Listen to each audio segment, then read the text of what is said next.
Hi, I'm Emma and this is Ashleigh and Lisa, and we're here today to raise awareness about inflammatory breast cancer. So, over to Ashleigh. As Emma said, my name's Ashleigh. I'm here representing the Inflammatory Breast Cancer Network UK, which is a charity associated with inflammatory breast cancer, and talk a bit about the cancer and about my story as well. Morning, my name's Lisa and I'm here to support these two lovely ladies. They're just amazing, and my hubby, Paul, is going to be the one that set himself up for the rest of the year doing lots of challenges to raise so much awareness and, more importantly, funds to get the vital research that you guys need. So yeah, we're just going to have a chat this morning about Absolutely. IBC. Yeah, definitely. So Ashleigh, you tell us a bit about you and why you're supporting such an amazing charity. So tell us a bit about IBC. So IBC is breast cancer. It's a rare type of breast cancer. And it's a type that doesn't necessarily present with a lump. And there's usually they think about 1 to 2% of all breast cancer is inflammatory.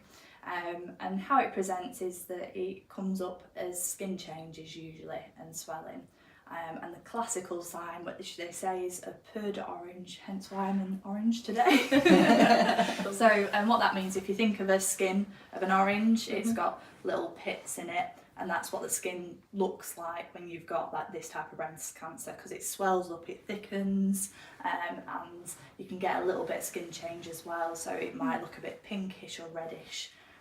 And it can look a bit like mastitis, which some women do get. Right, yeah. Gosh. Interesting. So that's like, I've never heard of it before until obviously Lisa's husband were all friends, and you said you were going to do this amazing thing for the charity, and then now I'm like, what is this? So how rare is it? It is rare. So breast cancer is one of the commonest cancers that you can get, and it's obviously more common in women than men. But in the UK, I think there's about 55,000 women get diagnosed every year, of which about 400 are men. So men need to be aware of it as well. Yeah. Of which, as I said, about 1%, 2% they think in the UK have inflammatory breast cancer. But it's just a bit different, as I said, how it presents and how it looks. I don't think all women are aware of that, which is why I want to try and raise awareness of it, because they think, like, oh, I'm checking my boobs, but are they checking it right? And oh, I'm just looking for a lump, when actually it could be something else you need to keep an eye on. I think that's really important, isn't it, for the awareness to be, it's not always just a lump, because most people would say, oh, I've checked, I'm doing everything that I've been told to do, armpits, everything, and there's no lump there, I'm absolutely fine. But like, if you've got a bit of an inflammation, you think, yeah, it's nothing, it'll go. So yeah, totally, wouldn't have known. Yeah. I feel quite embarrassed actually, because I'm 44, nearly 45, and yeah, I check, but I don't know what else to look for other than a lump. So to me, I'm not doing the right thing for me, looking after myself as a woman. So this is why it's amazing that you guys are doing what you're doing, because we can raise awareness for people and we can get this out there, and actually checking your body is so important, but actually knowing what to look for. Like, I didn't know about the orange, the skin could change, I didn't even know that until today. So I wear glasses, I'm wearing contacts today, but I don't wear contacts when I'm in the shower, and generally that's probably the best place to sort of have a feel, warm soapy hands, but also look in the mirror and put your arms up above your head and have a good look underneath, because how mine presented was actually that swelling underneath. Really? So I think I didn't notice it because I'm blind without glasses. So when you could get him changed in the morning, you're there rushing, getting your clothes on and stuff, and you just don't. Who spends the time actually looking at the boobs? Everyone's boobs are a bit different, but the important thing is knowing what's normal for you, and it will change at different times of the month with your hormones and things, but it's knowing what are normal changes for you. What does your skin look like? Do you have one boob that's slightly bigger than the other? Do you have a nipple that goes in? Is that normal for you? If that's changing, then actually you do need to probably see your doctor and get just things checked out. Wow. And can I just ask, so I know it's probably not a lot of people want to say it, but a lot of girls have implants. Yes. And how does having an implant how does having an impact Sunday morning. Easy said. How does having an implant impact how you'd be able to find inflammatory breast cancer, obviously, because that's maybe hard for some women. Yeah, one of the girls asked that actually in the office, like, how do you know what to look for if you do have implants? Yeah. So with implants, it depends the type, but it depends where the implants play. Sometimes it can be like under the breast tissue, sometimes it can be over. Right. So obviously if it's over the top, it's going to make it more difficult to feel lumps or bumps. But with this type of breast cancer, how it works is it causes inflammation that block the lymph drainage. I can never say that. Spell it. So your lymph nodes and your lymph glands and your lymphatic system is your body's way to get rid of infections. So they're little like little sort of system that gets rid of inflammation. And if you think of it like a pipe, what happens is there's tiny little that you can't even see with the naked eye, little bits of tumour that get and block these little systems. So that's how the swelling starts, because that system's blocked. So then you get the swelling, and then you get the sort of changes and the swelling that starts off little, but the key thing is how quick it comes on. So it's within weeks. So some cancers, you might see that they're very slow growing. So you might have like prostate cancer. Some people that have prostate cancer can have it for years and not even know, and it'll take years for it to progress. But this cancer, it's grade 3. Yeah. So that means that usually the breast cancer cells can replicate every 10 days. Gosh. So it can double every 10 days. Wow. So it is quick. But going back to your question about implants, for inflammatory, because it's that skin change, actually they should be able to see it. So it should make a difference with the implant. It's only like the lumps and the bumps that it's going to be harder. Right. Wow, that's so interesting, isn't it? Like even today, like learning so many things, you think, why do I not know about this? Like, why? It's just amazing what you're doing with the charity as well. So tell us what kind of things IBC do to raise awareness or charity events, and then we can get on to what Tithead from Wigan is doing as well to raise money. The charity's been founded and been around for about 10 years. So it was founded by a lady whose daughter who got diagnosed the same age that I did. So I got diagnosed at 32. And 10 years ago, she looked online and said that the death rates are horrific. So 10% of all breast cancers are IBC, because it's just whenever you get diagnosed, it's a faster rate, so it's quicker replicating, but also it's only ever at stage 3 or stage 4. So cancers can be stage 1, which is you've caught it really early, which is what we want, or 2. 3 is more advanced, and then 4 is usually when it's spread to other parts of the body. So unfortunately for IBC, it only can ever get diagnosed at stage 3, because it's already in the skin.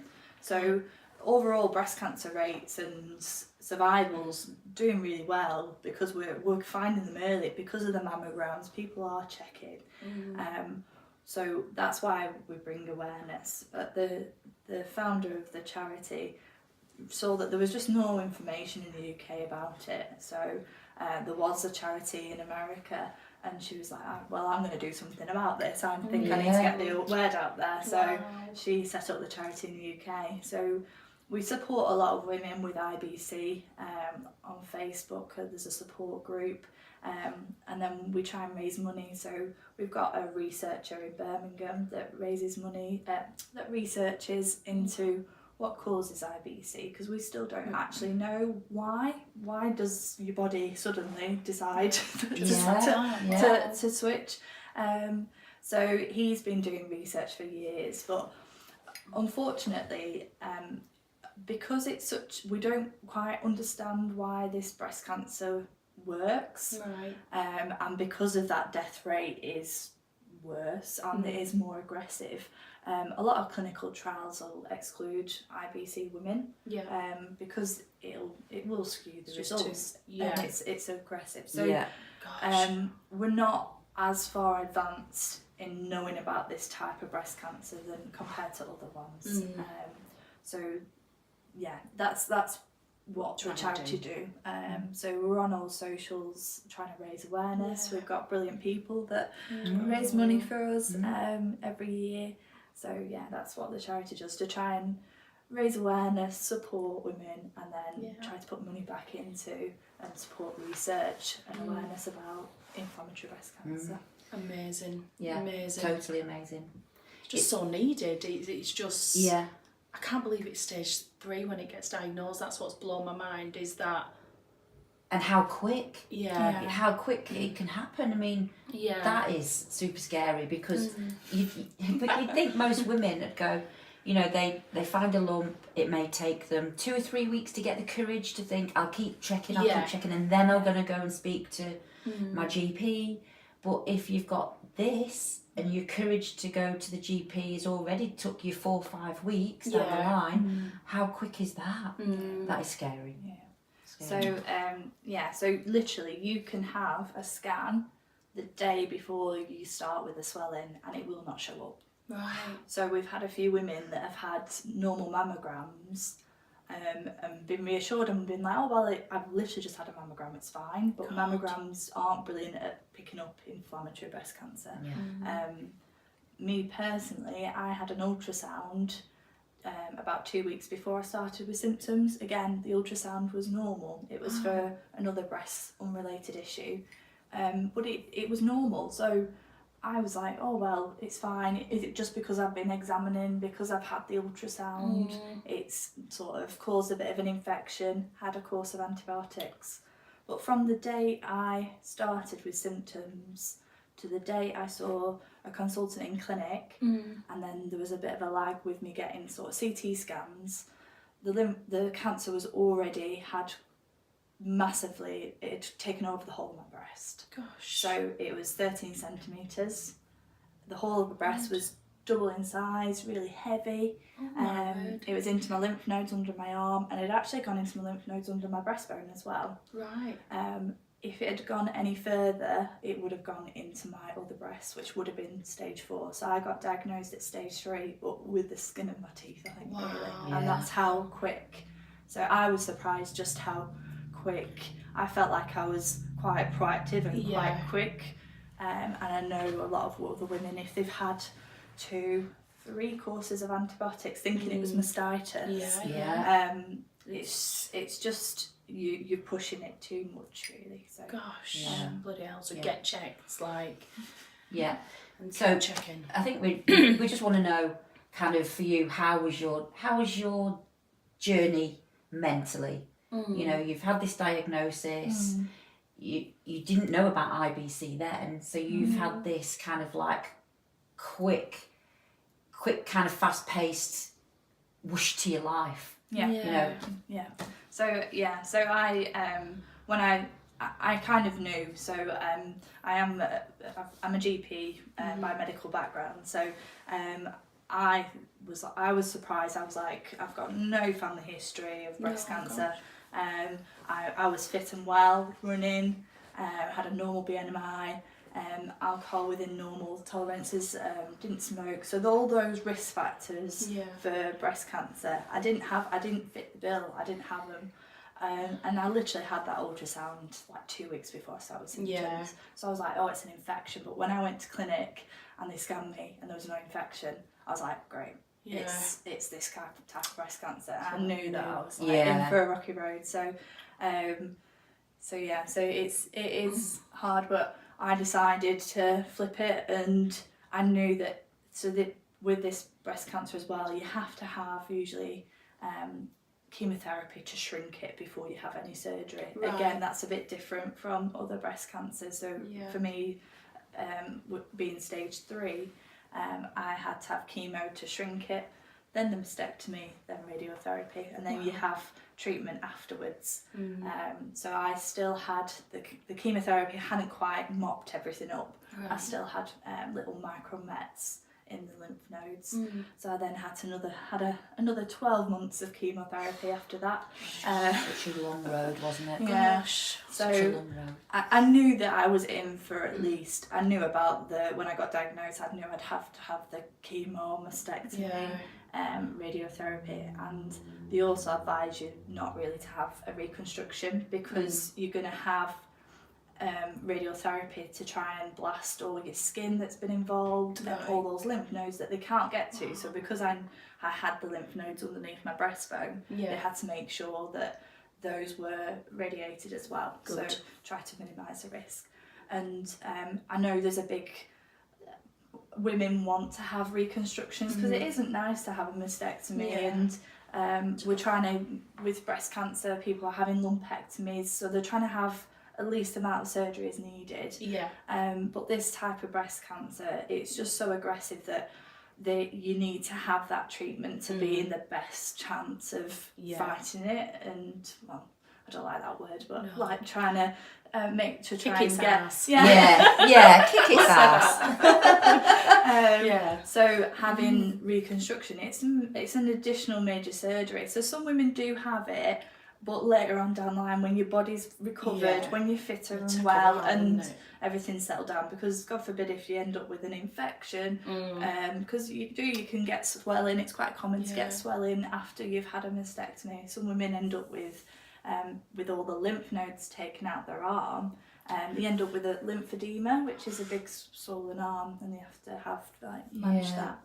I remember one of my friends actually. She used to have to crack her arm to move the lymph nodes or something, and she had to constantly just crack and she had to do it every day, and it was like, gosh, you don't realise how intense the treatment is, do you? And for your journey, that's a long road, isn't it? So how I kind of cope with it, I was like, it's gonna be horrible, and the hardest thing was telling my family. It was heartbreaking. Sorry. Oh, bless you. But it is like, who wants to tell the parents? Like, no, it's not nice. Crap, Is it? Yeah. So I'd been with my partner for 7 years. Yeah. We'd always been like, well, we're not getting married. What's the point? We've been together. Yeah. You're doing everything else. Yeah, it's like a marriage. I'm very practically minded. And I was like, why was I going to spend loads of money on a wedding when I can spend it on a house? Like, I'll go on holidays. So we were like, actually, if I know that I'm going to be in for a rough ride, like, shall we just get married? Like, so we literally went off to York. He proposed. We went and like looked around York and got an engagement ring when we were there. And I organised my wedding in 6 weeks, which was just mental. Gosh, I had.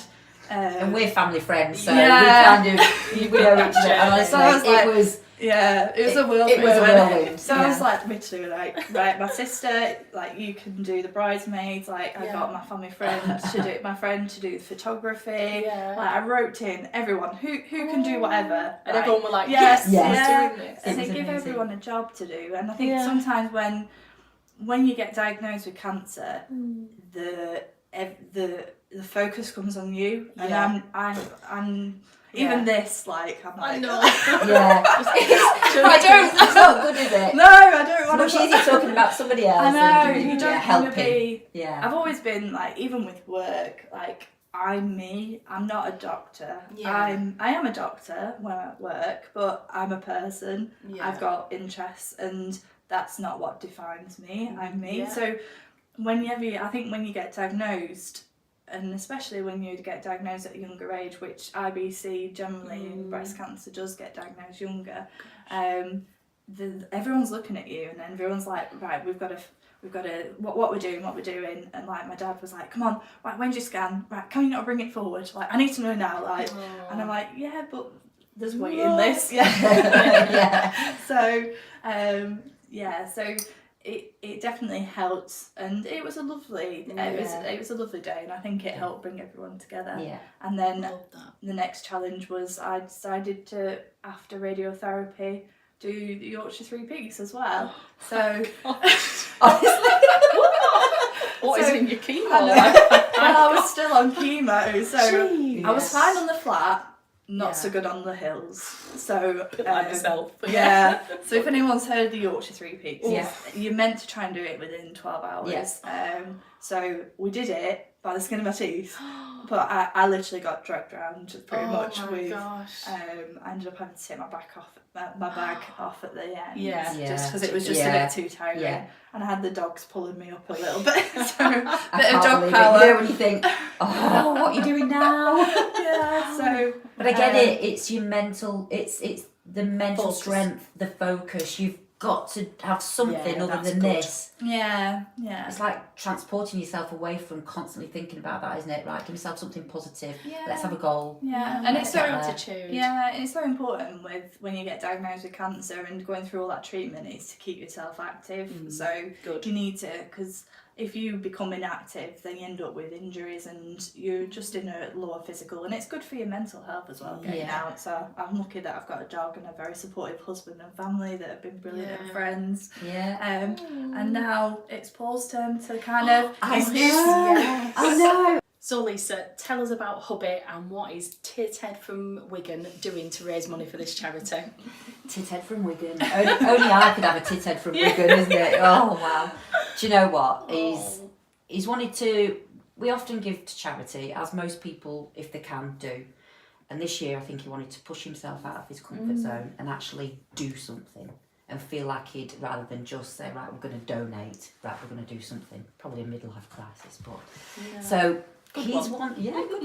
He's wanted to raise £25,000. Well, his goal is to raise £25,000 this year, so in 2025. A number of events that he's going to do. So the first one is his cycle challenge. He's doing just short of 100 miles over 2 days, each day. So back to back. So just short of 100 on Thursday. Crazy. Just short. He's never been on a bike. He's not been It's just like, oh my God. Yeah. We've had such a fun journey getting all the little bits together. So even just buying the new shoes that clip into your pedals, I'm like, I need to video this when he falls off. But, Has he fallen off yet? well, he's not told me he has, but I don't know. He's just really, he's thrown himself into it. He really has. He's just unassuming, isn't he? He doesn't like to be in the limelight. He doesn't have social media. No. I think he has LinkedIn for work. That's it. Yeah. So even to get him onto social media and the courage to video himself is. Oh. But you know what keeps him going? He keeps saying, "When I'm tired, when I do this, then Ashley's had to do a lot worse." So I think that keeps him motivated then, so he gets on with it. So that's coming up really quick. 6 weeks time. Yeah. 6 weeks time, and it's going to be here. Where's he cycling from then in that 100 miles? Yeah. That's crazy. So he's going from Blackpool. I think your hubby's been helping him kind of like recce. Yeah, so the charity, hence why I'm wearing orange, is because it presents, as I said before, about the orange peel. So Blackpool FC, the Tangerine, so we're like, what a better place to start? And he's in the northwest, aren't we? We're trying to go through the northwest. All the sports clubs he's stopping off. So I think we've like incorporated Preston, Burnley, Blackburn, Liverpool. Yeah. He's obviously calling it Everton because he's a blooming Everton supporter. Oh. So we're calling it Everton. Yeah. And then I think he finishes at Bolton on day one. Right. Then I think he starts, doesn't he, again at Bolton? Yeah. And then again through some more sports, you know, even ladies' sports clubs, I think he's incorporated. Yeah. And he's finishing at Sale Sharks on the Friday. And Sale Sharks have been absolutely phenomenal. They've literally said, we'll do what you want. Yeah. And I think there's a guy called Steve there. His wife actually passed away from this. And we didn't know that when we contacted him. And he actually did, they were all doing podcasts, was it with Lady Dame Deborah that passed away with bowel cancer, and his wife, they were all friends. So literally, he's been amazing. They're giving us free rein, and we're doing it on their last day of the season. That's why we're finishing there. It's all kind of like tying in. Yeah, it's match day, isn't it? So he has to get there. Yes. He's got a deadline. He has to make it. God. No pressure. At least I had like dog power to lift me. I don't know whether he's going to be able to. He's not using an electric bike, is he? No, he's not using an electric bike. No. So we've again, like you said, we've got loads of support from everybody, even Yeah. yourselves, you know, doing all these for us. We've got like your hubby doing. Yeah, he's doing all the logistics and project managing and things like And he's that. doing that, isn't he? We've got somebody else doing, giving their time up for like doing an escort at the back. Yeah. Safety first. Yeah. Yeah. And Might then, need it. yeah. The second challenge is he's been going to see a PT for about a year now. So, is it PT. MGPT? Yeah. It's like Martin Garnett, Garnett, personal trainer. and even Yeah.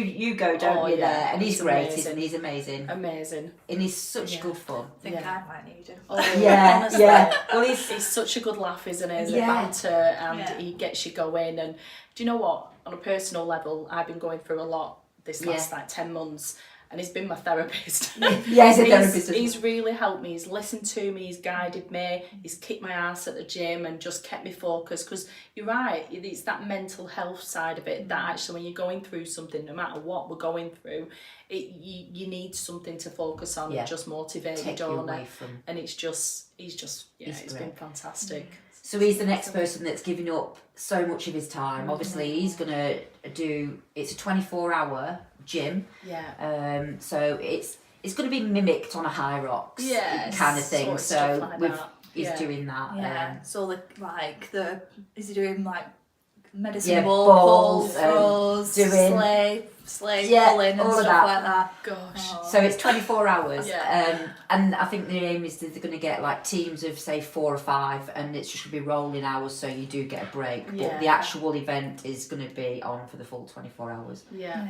So So give it a go. yeah, and he's going to give Yeah. he's going to give like training plans out to people that's going to join. So Yeah. you know, big shout out for Martin, because Yeah. he's really stepped up there and helped us. And then the third one, I think, was it maybe yourself and Ali have come up with this, where to like Pendle Orange. Yeah. Oh gosh. Again, orange being the signature. Yeah. So if anyone doesn't know, we're in the northwest, and Pendle Hill is notorious for the witches. So it's a big-ish hill. I won't say it's quite a mountain, but it's somewhere in between. Yeah, it's somewhere in between. But it's a fair slog up there, and I think it's going to be accessible for more people if we do. I think that's why we wanted to do it. And actually, again, it ties in with the orange theme as well, doesn't it? And everyone can get involved, I think. And that's going to be more of a family event, so you know, dogs, kids, granny, granddad. We're going to have like different levels of the hill that we could, you know, is accessible for everyone. So if you're not quite as fit, you know, you can kind of. We need people at the bottom as well as at the top. So we're hoping that. Yeah, imagine everybody. that, like if we get to do it and everything lights up orange on that night. It's just going to look amazing, isn't it? And like you say, anything we can do to raise awareness for this amazing charity. And we've got somebody with a drone as well who's going to like do all of that for us. So yeah, everybody's happy to give up the time for this. So that's good. A couple of little things, fun things. So I think our local pub are doing a kind of like a Santa-ish kind of pub walk. Yeah. In December sometime. We'll be up for that. Yeah.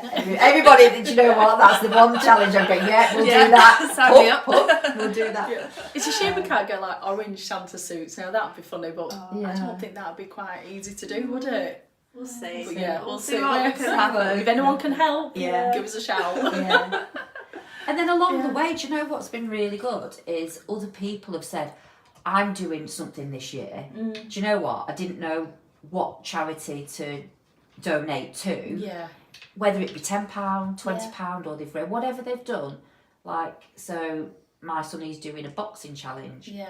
His company have already sponsored him £250 just for entering, and if he gets, I don't know, wins whatever, they're going to double it, and he's going to get sponsors. So he's putting that money into it as well, into the 25 grand kind of goal. Yeah. So there's lots of people doing all other things. So so that's kind of it in a nutshell. Tithead from Wigan, if you do see it. So where is he right now? Oh, do you know what? Today, bless him, he is on his longest cycle ride. So he's left home this morning and is aiming to get to Settle in Yorkshire. So we're crossing the white roses with the red roses, or the red roses with the white rose border, whatever it is. Gosh, that's a trek then, isn't it? Yeah. So many miles does he think he might be doing today? I think, well, it's about 30 there. What? Yeah, 30 or just over. Oh So my whether he gosh. decides to come back a bit, I'm taking the car just in case. Yeah. And I meet him for a coffee. Pub stop just to like Yeah, give him a bit. yeah. And then see how he feels. Wow. But there's some. I think what he's wanting to do is get the hills in. Yeah, and train for. He's putting so much on his training so far. It's It might be all right at Blackpool, but it'll soon get hilly if he starts coming over towards the Pennines. Yeah, exactly. So he needs to get those He needs hills to get them in. hills in. Yeah. So that's it. That's really amazing. yeah. Amazing. He's doing a good job, and I think, do you know what? Even for him, he's always busy. Yeah. This is a focus for him. Like we were talking about mental health. Yeah. And it's an odd word, that, because you expect somebody to be really poorly with mental health. It's not that a case. It's just training your brain to relax, to go somewhere else, think of something different. Yeah. And I think that's kind of what it's about. Yeah, good on him. So what I did, I asked like a few people like different questions because like me, they'd not heard of this type of breast cancer before, which again blows my mind. Like I've learnt so much today myself. It's just crazy. So we've already explained about what inflammatory breast cancer is and the signs and things like that. But what are the main signs? So the swelling, like mastitis, I think you said, didn't so you? Mimics that. Yeah, the main sign is the swelling, Yeah. the thickening of the skin, and it's the quickness. So it'll start off, and they say within 3 months, it's usually gone above a third of your breast. Gosh. So it's the quickness of it, and the skin changes the colouring of it. But you should be aware of all breast changes. So if there's any changes with your nipple goes in, it starts discharging, you get any skin rashes, like not just redness, but any skin changes, and then of course lumps and bumps. And you should go see a GP. Yeah, gosh, definitely. I think this is a really good opportunity. This is for my entertainment factor. Take your top off, Emma. Really? Really. Do you know what? Do you know what? I think you need to take your top off. God, I love this. Doing? This is the only. Right. This is the reason I've come today. Is it? Come on, Emma. We need to see just where these swellings could be. Right. What, Forgive where? my false tan. Only Emma's false tan for this. Have you Yes. still got your mic on? I've got my mic here, so yeah. Right. What do I need to do to Where do you need to check? put her Where do I need arms to check? So I usually just check round the breasts. That's all I do. I don't, like you mentioned about armpits and stuff. What should we be doing? Tell me and I'll show you. Yeah. So first of all, the timing. So Right. if you don't check your breasts, then you're not going to know if there's any changes. So No. we want to check your breasts, but Yeah. what's a normal time period to check it? And I usually say once a month. Right. And then there's a lot on social media, a lot of breast cancer charities put posts up on the 1st. You don't have to do it on the 1st, but it's just that reminder, right, it's the What 1st day? of the month, have a check my breasts, do it. Because we Okay. don't want you over-checking. No. So I don't want you checking your breasts every week, every just like every day. You're going to end up with breast pain and problems. Right. And so once a month is ample time to check. That's a good point. So if you are continuously checking, you Yeah. could bruise yourself, which then might bring on some symptoms Yeah. you think. Yeah. But actually it's because you've been messing around too much, isn't it? Yeah. Okay. And then it's just being methodical. So there's Yeah. different ways of doing it. You can do it like an S shape. Right. So it's Over not your just breast. so even So- over all of the breast. So it's not just the side you should be looking. It's actually over it. Yeah, so the breast itself is obviously central, but the breast tissue goes up and under the arm, and then you can get lumps and bumps, so the lymph nodes. Yeah. Some people just notice that they've got a problem because they have a lump under their arm, Right. in their armpit. So in your armpit you have to be checking. God, why don't I know this at See, 44? you know. Why don't I know this? Yeah. So there's different ways to do it. How I do it is Yeah. clockwise. So I start at the nipple. Yeah. And the best way of doing it is the 3 fingers. Gosh. So you're kind of rubbing in a circular motion. Right. Because in that way you're Feeling all- moving the skin Yeah. above, and then you're pressing it and you're moving it underneath. So if Okay. you start off at the nipple, Yeah. and then if you go, so if you've got little boobs, then it won't take you very long, but if you've got bigger ones, it'll take you a bit longer. And just, so you want to kind of just... Obviously press. with no bra on, but I'm Yeah. not going to do that for... Yeah. So kind of press in. Press in and and then just Oh, right. rub See, it. I'm still So not press doing it in, right, am I? rub it Rub it round. rub it Right. round. So you go in and still. then you start off at the middle, you go right. So just take your time and just go around the whole breast. Roll around the whole breast, all the way round. So you pressing and rubbing each way. Okay. All the way round. And even at the top up here and just as well. take I'm doing it quite quick, but just take your time.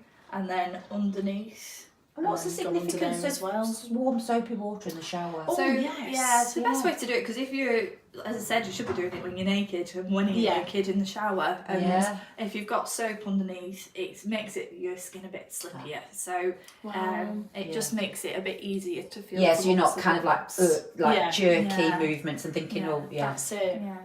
And then just having a look, as I said, look in front of the mirror. So when before you put the bra on, just actually look in front of a mirror and put your arms up above your head. Because as I said, you can see those underneath your breast if there's any redness. Some people, so it isn't right up. Especially in the summer, you can get rashes under your breasts and things. And as I said, knowing what's normal for you. Everyone's breasts will be different. One boob might be bigger than the other. Yeah, everyone's. I think mine is actually. I've got a bit. I think we all are, aren't we? I think is it. Yeah, but it's. I feel so embarrassed that I'm not doing what I should be doing, or just the awareness. It's just you see it all over social media, but actually, I didn't know that's the best way to do it with 3 fingers, or when you just get out of a shower, soapy water. So a great top tip under your armpit, in your armpit. So again, like making sure that you kind of lift underneath, deep down, at the side. So you think of it like 4 walls. Right. So do the 4 walls. Oh my gosh. Right. Okay. So that's the best way to do it. So again, 3 fingers, and then all you're the way feeling around. it all the way around. Must get my t-shirt back on now. So. And you know what? It's not. Thank you. As well as it's about checking for yourself. Because we've just had this conversation, and women are really good at talking. Yeah. If somebody come and chatted to you, Emma, and said, "Do you know what? I feel a bit," and you'd go, "Yeah, can you just check for this? Because now you know." Yes. You're gonna have Only I could do that. I even checked as well. But you're helping somebody else, aren't you? Yeah, and that's important. Yeah, and there's not an age, like, you have mammograms and they start around 50, but actually you should be checking your breasts much younger. I was diagnosed at 32, so you should be knowing, and Copperfield do a brilliant job, so they're a charity, and they sort of encourage people at uni and those age that you shouldn't be waiting until you're older to start checking your breasts. No. You're more likely to have benign, which are like non-cancerous breast problems, like nothing to worry about when you're younger. And your breasts do change as well. So when you're under 30, they're firmer. And when you get older, they're a bit fatter and saggier. And they change in your monthly cycle as well. So it's knowing what's normal for you, and things potentially will change when you get older, and at the time of the month, but there shouldn't be an age change. Or like I said, men can get breast cancer as well, so it's knowing men as well need to be checking and be aware of similar changes as well, obviously. And like other halves as well. So if you're in bed, like your other half, like if they know, they should be aware of things and be like, actually that looks a bit different, and they should be aware of because sometimes, as I said, people aren't brilliant always are going to see the doctor, so sometimes you need that encouragement of another half to be like, that doesn't look quite right, come on, have you been checked out yet? They did that on Emmerdale actually. I love Emmerdale, I'm a geek when it comes to Emmerdale, but the doctor actually did notice it on his partner, Chaz, and she was then diagnosed with breast cancer after a night together. And I think that's a really good point. It's actually everybody should know about symptoms, lumps and bumps, and what to look out for. Because then that could lead to getting, checked sooner and things with like this that. being so aggressive, there's no luxury of time, is there? There's no luxury of time. You need to be, if you notice something and you think, that's odd, I now have this in my mind, get yourself to the GP straight away, isn't it? I think it's that knowing about mastitis. Like my sister had that after with breastfeeding, and it's horrendous sort of pain and things, isn't it, as well? And you can very easily link it to an infection and get fobbed off and Yeah. think, oh, it's just that. But actually, you know, yes, it can be that, but also be very mindful that if it's not going and things like that, to just go back and Yeah, definitely. If the antibiotics aren't working, it's getting worse rather than better, you need to come back and see. Yeah, definitely. Yeah. What is the risk of like reoccurrence and things for this type of cancer? Because you hear it how other people are at risk of it reoccurring. How is it with this condition? So, like I said at the beginning, it only gets diagnosed at stage 3 or stage 4. So, with about 2/3 will be stage 3 and 1/3 will be stage 4. So stage 4 will have treatment then lifelong. We do have some women that have been on treatment for 10 years plus, so they're doing well. And the treatment is dependent on, so the breast cancer itself will have, like other breast cancers, different hormones. So you might have heard of estrogen receptor positive, progesterone receptor, HER2, and so the reoccurrence rate is dependent on the individual tissue type of the inflammatory breast cancer. So it is more aggressive and it's more likely to reoccur. So if you are stage 3, the reoccurrence rate is much higher compared to other breast cancers, just because of the aggressiveness of it at diagnosis. Everybody needs to be aware. Absolutely. Well, thank you to you guys for sharing so much. I again embarrassed at the age of 44 that there's so much I didn't know about, but I do now, and I will be sharing this with everybody because it's just so important, isn't it? And like you say, the orange peels sort of skin, how your skin can change. I didn't know that. So we know that like it's a lot of I think M&S and other sort of bigger retailers, they have in the change rooms and the back of toilets, they have the signs to look out for breast cancer. But now you know that that's swelling. Think of the orange cancer, think of IBC when you're seeing and thinking about checking for your breast. That's what we want to be, for you to be aware of. That's a really good point. So just thank you to you guys. Yeah, and also Paul thank as well. you. So Yeah, I'm going to see a lot more of him on social media. So watch out for Tithead for Wigan. Give us a like, give us a share. We need it to just go and as wide as we can. We need that money for the research for this awful disease. The research is not as good as the money for other types of breast cancer, is it? You know, it's there. You need it. We need it. We need it. So that's why we need to get as much money in as we can. Come on, Paul. Come on, Paul. You can do it. Thanks, guys. Yeah, thank you.